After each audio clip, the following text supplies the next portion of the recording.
gamers, Tom Seidner. Nick Jones with Titan Games. We've got another featured games this week, and this week we're going to talk about several really cool games. The first one we're going to talk about we don't actually have the base game for because Nick went and sold it, but we are going to talk about Charterstone. It's a new legacy game that's come out by Stonemaier Games and with some absolutely beautiful art, and Nick's going to tell you a little bit about how it plays. Sure. So we'll get some more of these back in.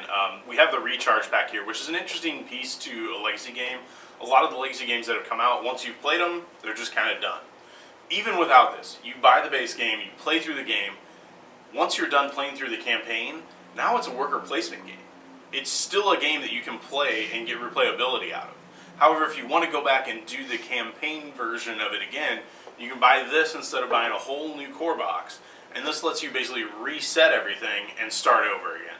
So it's kind of an interesting take on what the legacy game is evolving into, and you and I have talked at length about this in the past, about how good or bad legacy games are and what they've done right. So it'll be really interesting. I'm anxious to get this one to the table and kind of see how it plays, and if it does have the legs that Jamie's really designed for it to have with it as well. These recharge packs are getting really popular. I know Gloomhaven has a recharge pack, and I'm assuming that eventually maybe some of the Pandemics may come out with a recharge pack as well. So it's nice to have a game that you can just reset back to the original, what it was when you started, if you want to play it with another game group, or if you want to gift it to somebody. A lot of times these legacy games get gifted to other people, and then they can recharge it, start over, and then they can play the game. So and I don't know about Gloomhaven specifically, but I know the other legacy games, like once you finish the campaign, it's sort of done. Yeah, it is. Versus this Charterstone is specifically designed that once you finish that campaign, it's still a board game that you can play again and again and again.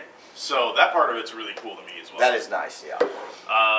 Then we have Queendomino. Now, there is a game called Kingdomino, and as you notice, Queendomino is like 3 times the size. So when the queen gets involved, everything gets more expansive. Gets bigger. Yeah, it gets bigger really quick. So the neat thing about Queendomino is it's sort of a copy of Kingdomino plus some expansions as well. So it does add a lot to the game. And the neat thing is if you own both of them, you can actually, it essentially increases the total player count. So with Queendomino and Kingdomino together, you can actually play 4 players on a 7x7 grid, which I believe the regular is 5x5. Yep. Or you can play 6 players as a 5x5. So instead of having a 4-player 5x5, you can go to 6-player 5x5. Yeah, and that's really good because my game group is fairly large, and we're always looking for games that play up to 6 players. So that's kind of nice. So if you already have Kingdomino, there's still a reason to buy Queendomino, as well as all the expansions that come in here. So there's some interesting stuff. It also introduces mines, so you have another source of income as well. So it throws a few extra hitches in there as well. So it looks like it has a queen that you can put on there too. I have not played Queendomino. I've played Kingdomino, but I've not played this one. But I'm assuming that the expansions kind of add a lot to the gameplay. Yep. And the other nice thing about both King and Queendomino, they both play really well with younger kids as well. The game's not too complex, it's pretty straightforward, and it can still be a lot of fun for older players as well.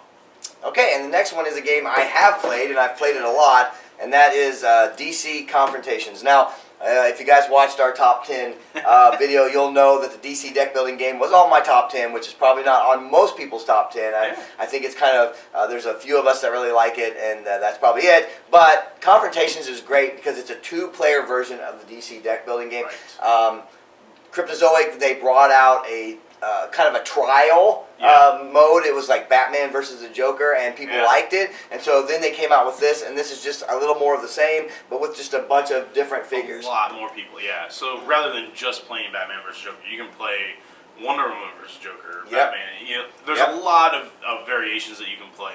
And I played the Batman versus Joker a couple times. It was a lot of fun. It was a nice variation on the game as well. So I'm anxious to get this one on the table as well. I looked at some of the heroes, and the abilities seem to work really well. It looks like they're scaling well as they level up too, so it'll be interesting to see how it works. Yeah, the big difference in this is as you get injured, your character gets stronger. Right. So as you get hit, but you're also getting killed as well. So you got to be careful. You want to get more powerful, but you also don't want to die because then you lose the game. So it is a really cool concept. I really love this when there's only 2 people to play. you know, like the DC deck builder game's a lot more fun with 4, but this is a lot more fun with 2. So if you like the DC deck building game, but you've only got a couple people to play, definitely check this out. It's got some of my favorite characters in here. Of course, that's Aquaman. So I like it just for that reason. So yeah. All right. The last thing we were going to talk about today was the latest run of miniatures from Wiz Kids. These are the pre-primed ones. They have a really neat bar set that came out, and also a camp set, as well as a number of other minis, including a beholder that looks fantastic, and a lot of townspeople. They did a lot of ancillary stuff this time, kind of as your world building type stuff. But there's little bottles in here that you can put on the shelves. It's probably hard to see on the camera, but and tables and trays and everything. So if you like having that elaborate setup, or just putting a couple interesting pieces into your D&D or Pathfinder campaign to make it really come alive for your players, these are a fantastic place to start, and they're actually pretty reasonably priced. Again, they're pre-primes. All you got to do is start slapping paint on them, and you're ready to go.